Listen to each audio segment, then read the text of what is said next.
Hi! Welcome to my channel. This is Abby. So, ngayong araw na to, samahan nyo ako lagyan ng laman itong loot bag ni Tad.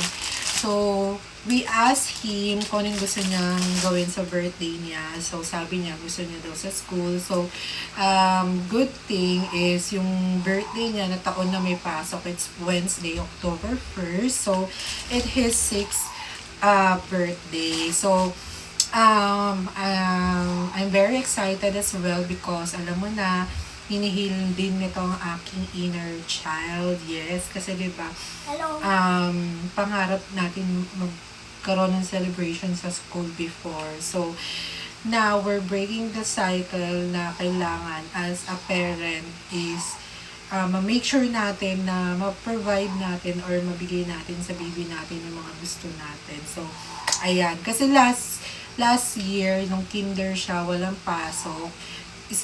Last year, nahinto siya kasi hindi pa siya pasok sa edad. And then, ngayong kinder siya, pasok na siya.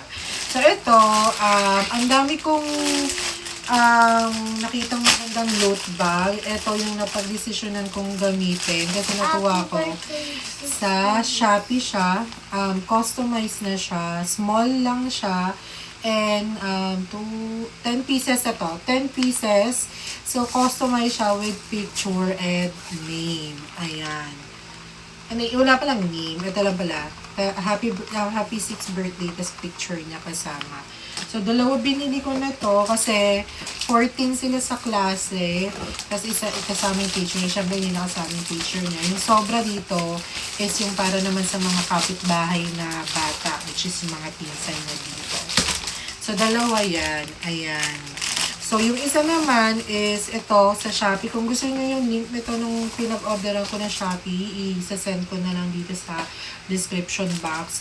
And another thing, ito, ayan. So, yung mga cake topper siya.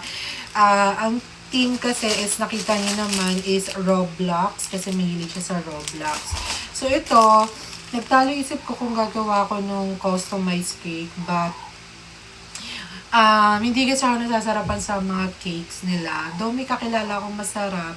Para ngayon, I decided na ano na lang siya, red ribbon or gold deluxe, and then ako na lang magde-design. So, madali lang naman siyang gawin. Pindot, tusok-tusok lang naman siya. Ayan. So, ito na yung pearl bag. Very cutesy. Small lang to. So, let's see kung ilan yung kasya ditong malagay, kung kukulangin or marami pa siyang space. Actually, okay naman siya. Ayan. Okay, now, syempre, for the toys and candies, ayan, so, sa 30s, balagtas ako bumili kasi may mga sale doon or mas mura. So, ayan, gumastos ako ng worth 1.7 something yung nabili ko. Doon may mga iba naman doon is parang pang-akin or pang-samin. So, parang katulad nito. 3 for 100 is, syempre sa akin to. Ayan. Ito yung mga gagamitin namin para sa loot bags niya. Ayan.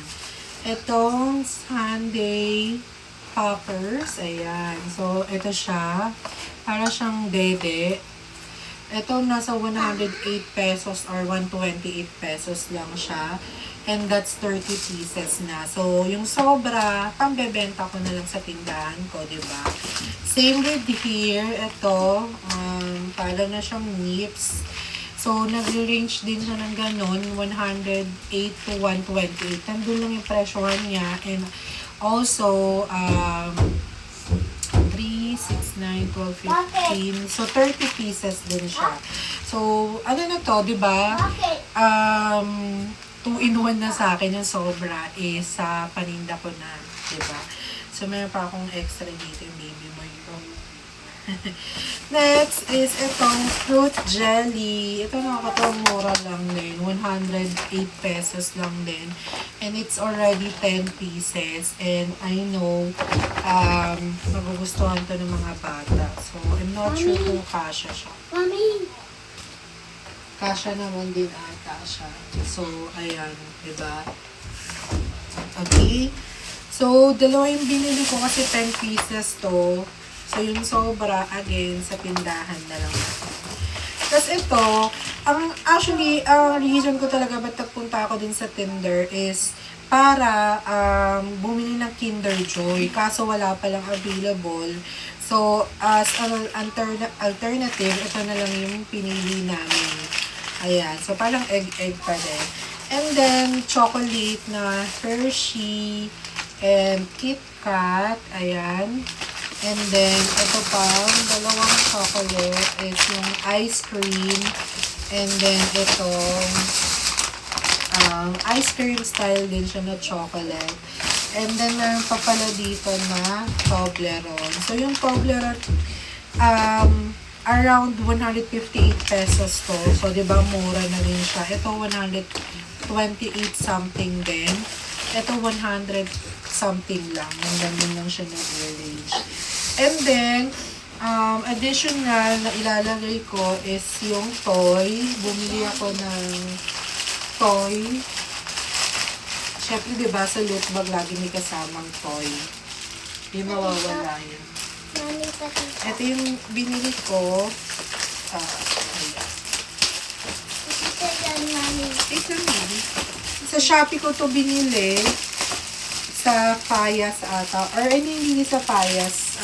Ilalagay ko na lang din yun din. Kasi since ang team ko ay Roblox, so bumili ako ng toys sa Roblox din. So, ito 168 pesos siya. Ayan.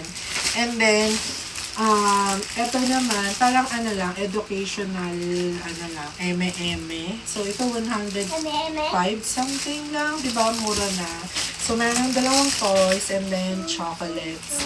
So, ito na yung mga items na ilalagay namin sa kanyang loot bag. So, sa next video is you can watch us na nilalagay itong mga chocolate na to. So, if kulang or sobra siya, or parang marami pang space, siguro mag-a-add na lang kayo mga normal candies, like yung mga platops, yung mga normal na chocolate or candies na nilalagay. So, ayun lang naman for this video sa part 1 na to. So, next video na is ay ang ating paglalagay. So, thank you!